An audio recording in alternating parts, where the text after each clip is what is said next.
अच्छे लोगों के साथ हमेशा बुरा ही क्यों होता है? भगवत गीता में वर्णित कथा के अनुसार जब भी अर्जुन के मन में कोई दुविधा होती थी तो वे श्री कृष्ण के पास पहुंच जाते थे। एक बार की बात है, अर्जुन ने भगवान श्री कृष्ण के समीप आकर कहा कि वे दुविधा में हैं और इसका जवाब वे श्री कृष्ण से चाहते हैं। श्री कृष्ण ने पूछा, क्या सवाल है? अर्जुन ने कहा, मुझे यह जानना है कि अच्छे लोगों के साथ हमेशा बुरा ही क्यों होता है, वहीं बुरे लोग खुशहाल दिखते हैं। अर्जुन के मुंह से ऐसी बातें सुनकर श्री कृष्ण मुस्कुराए और कहा, मनुष्य जैसा सोचता है और महसूस करता है वैसा कुछ नहीं होता, बल्कि अज्ञानता की वजह से वह सच्चाई नहीं समझ पाता। अर्जुन उनकी ये बात समझ नहीं पाते हैं। श्री कृष्ण ने अर्जुन से कहा, पार्थ, मैं तुम्हें एक कथा सुनाता हूँ, उसे सुनकर तुम समझ जाओगे कि हर प्राणी को उसके कर्म के हिसाब से ही फल मिलता है। प्रकृति हर किसी को अपनी राह चुनने का मौका देती है। अब वह मनुष्य की इच्छा पर निर्भर करता है कि उसे धर्म की राह चुननी है या अधर्म की। कथा शुरू करते हुए श्री कृष्ण ने कहा, एक नगर में दो पुरुष रहा करते थे। एक पुरुष व्यापारी था जिसके जीवन में धर्म की बहुत महत्ता थी। वह पूजा पाठ में यकीन रखता था। वह हर रोज मंदिर जाता था और दान धर्म भी करता था और हर रोज भगवान की पूजा करता था। वहीं दूसरा पुरुष बिल्कुल विपरीत था।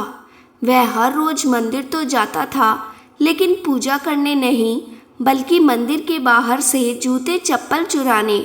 उसे दान और धर्म से कोई लेना देना नहीं था। समय बीतता गया और एक दिन बहुत जोर की बारिश हो रही थी। इस वजह से मंदिर में पुजारी के अलावा कोई नहीं था। ये बात जब दूसरे पुरुष को पता चली तो उसने कहा कि ये सही मौका है मंदिर का धन चुराने का। पंडित से नज़र बचाकर उसने मंदिर का सारा धन चुरा लिया। उसी समय धर्म कर्म में विश्वास रखने वाला व्यक्ति भी मंदिर पहुंचा। दुर्भाग्य से मंदिर के पुजारी ने उसे ही चोर समझ लिया और चिल्लाने लगे। वहाँ लोग एकत्र हो गए और उसे बहुत मारा।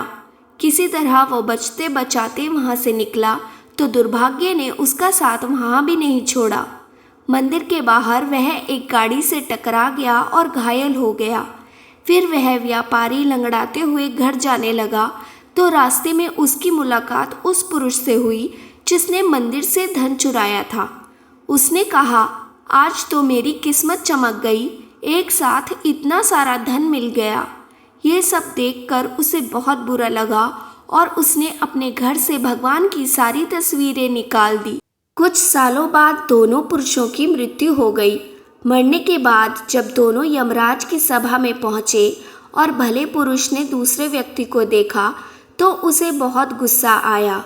उसने क्रोधित होकर यमराज से पूछ ही लिया, मैं तो हमेशा अच्छे कर्म करता था, दान में विश्वास रखता था, उसके बदले जीवन भर मुझे अपमान और दर्द ही मिला और इस व्यक्ति को नोटों से भरी पोटली, आखिर ऐसा भेदभाव क्यों? इस पर यमराज ने कहा, पुत्र, तुम गलत समझ रहे हो। जिस दिन तुम्हारी गाड़ी से टक्कर हुई थी वह दिन तुम्हारे जीवन का आखिरी दिन था, परंतु तुम्हारे अच्छे कर्मों की वजह से तुम्हारी मौत सिर्फ एक छोटी सी चोट में बदल गई। तुम इस दुष्ट व्यक्ति के बारे में जानना चाहते हो? दरअसल इसके भाग्य में राजयोग था, मगर इसके कुकर्मों और अधर्म की वजह से वह सिर्फ एक छोटी सी धन की पोटली में बदल गया। कथा सुनाने के बाद श्री कृष्ण अर्जुन से कहते हैं, पार्थ, क्या अब तुम्हें तुम्हारे सवाल का जवाब मिल गया है? ऐसा सोचना कि भगवान तुम्हारे कर्मों को नज़रअंदाज कर रहे हैं, ये बिल्कुल भी सत्य नहीं है।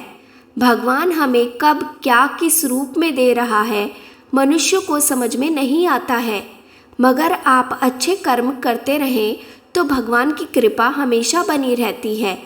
इसलिए अपने अच्छे कर्मों को बदलना नहीं चाहिए, क्योंकि उसका फल हमें इसी जीवन में मिलता है।